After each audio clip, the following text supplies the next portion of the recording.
The world has known Tutankhamun as the Boy King, the young inexperienced ruler who ascended the throne when still a child.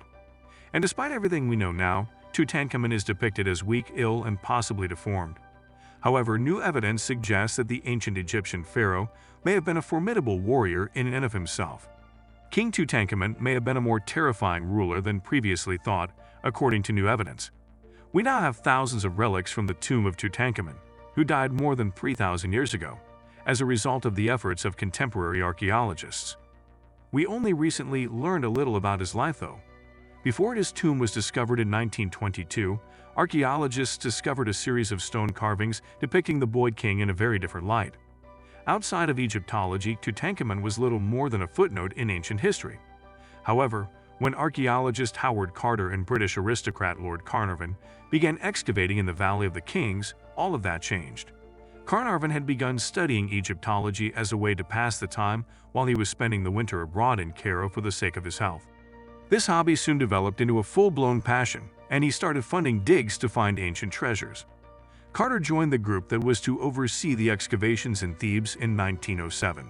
The two, according to reports, quickly became close, and in 1914, they went to the Valley of the Kings, which is on the western bank of the Nile.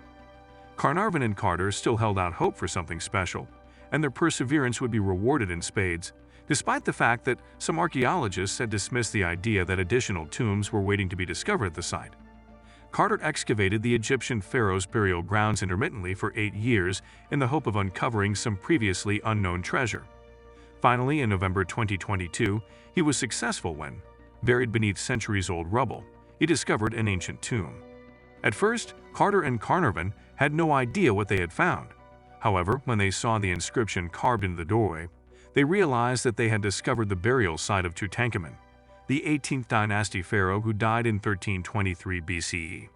In other words, this was not your typical tomb. 3 months later, excavators finally broke through the sealed entrance to reveal the tomb's contents, confirming the significance of the discovery. Amateur Egyptologists all over the world were clamoring for information about the long-dead king, a cultural phenomenon known as Tid Mania. However, Carter and Carnarvon's findings would surpass all expectations. In addition to the tomb itself, they discovered more than 5,000 ancient Egyptian artifacts in the antechamber.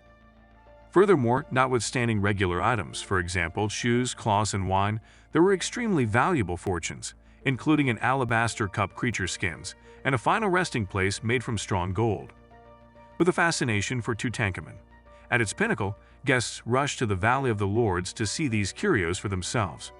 However, their fascination would soon give way to fear.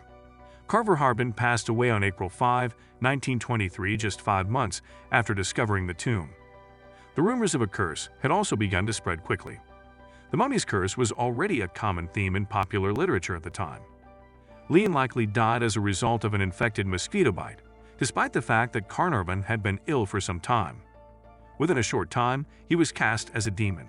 After all, he had desecrated Tutankhamun's tomb, expecting the pharaoh to exact revenge from above. His young age and the fact that his vizier, who eventually took over after him after his death, largely ruled. It is also believed that Akhenaten tried to get Egypt to stop worshipping the old gods, but the Boy King gave the people back their religion. Tutankhamun is not remembered by history as a great warrior. It's safe to say that giving him the moniker Boy King hasn't done much to portray him as a man his peers feared and respected. In addition, he was described as being short and slim right up until his death at 19 years old. A CT scan of Tutankhamun's remains in 2005 revealed a number of irregularities, including a clubbed left foot, cleft palate, and possible scoliosis of the spine. In fact, some experts have theorized that Tutankhamun was suffering from some kind of genetic disease or that he was physically deformed. The majority of people believe that Tutankhamun was a somewhat weak ruler because of these circumstances and the pharaoh's young age during his reign. However, many people have always questioned this assessment. In addition, new evidence suggests that they might have been correct all along.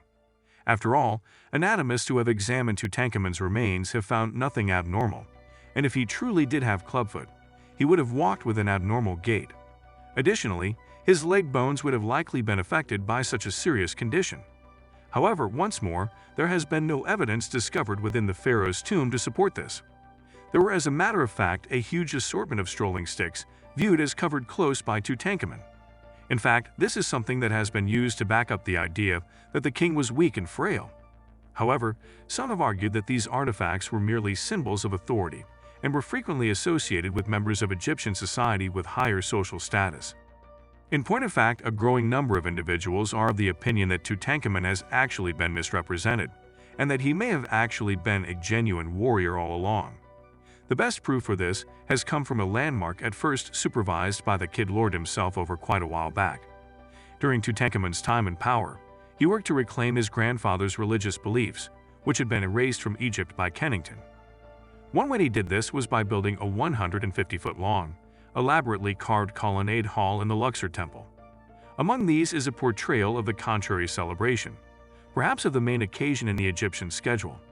The opposite festival, according to historians, began each year with a procession from the nearby Karnak Temple. 3 statues would be transported by boat to Tutankhamun's colonnade hall from there, where they would spend a week. During that time, a lot of worship and celebrations were dedicated to the idols. These carvings initially depicted Tutankhamun in a favorable light, taking center stage in the ceremony and offering sacrifices to the gods. However, when he passed away, Horemheb took his place as the new name, a subsequent pharaoh. The boy king's legacy has also been lost and obscured in other ways. It was once believed that Luxor Temple and Karnak Temple were connected by a nearly 2-mile road lined with statues. Additionally, archaeologists have been working to discover this ancient route in recent years. They have come across a number of medieval structures that were originally built using repurposed temple stones in the process. It turned out that some of these blocks came from the hole in Tutankhamun's colonnade. Experts say that the boy king probably tore down a Kennington-built structure and used the materials for his own construction, but about 200 of the stones are thought to have come from a different place entirely. Bedowi might reasonably anticipate a blank slate, given that many people believe he was a weak ruler who did not do anything great. However, Egyptologist Ray Johnson, who has been meticulously assembling the stone blocks, believes that this is not the case. Johnson was able to recreate much of the decor that once adorned the building's walls despite only being a few blocks away. Smithsonian Magazine claims that the vast murals found in mortuary temples were completed by ancient Egyptian artists using a series of templates or archetypes. October of 2022. If you only have a few blocks and know what the rest of the scene should be, you can pretty much fill in the gaps, according to an article written by author Bob Breyer for the Smithsonian. For instance, if you have a block that depicts reins tied to a waist, you are aware that this is the waist of a pharaoh, with a bow-wielding pharaoh above the waist, a chariot below the waist, and 2 horses to the left. Additionally, you are aware that there will be numerous additional Nubians with arrows if you have one block with a Nubian. Johnson slowly constructed a picture of Tutankhamun's mortuary temple over a decade, using the few relics he had, and what he found is cast doubt on the notion of the weak boy king. Instead, he contends that the ruler is depicted as a combatant. In one scene, Johnson accepts Tutankhamun should be visible amidst an attack against a faux post, and one more he is portrayed as successful in a fight with Nubian troops. Additionally, a particularly gloomy detail depicts the boy king receiving the severed hands of fallen soldiers, a customary method of counting the deceased. On the other hand, Tutankhamun is shown carrying a live Syrian prisoner into a cage and returning him to Egypt as a trophy elsewhere.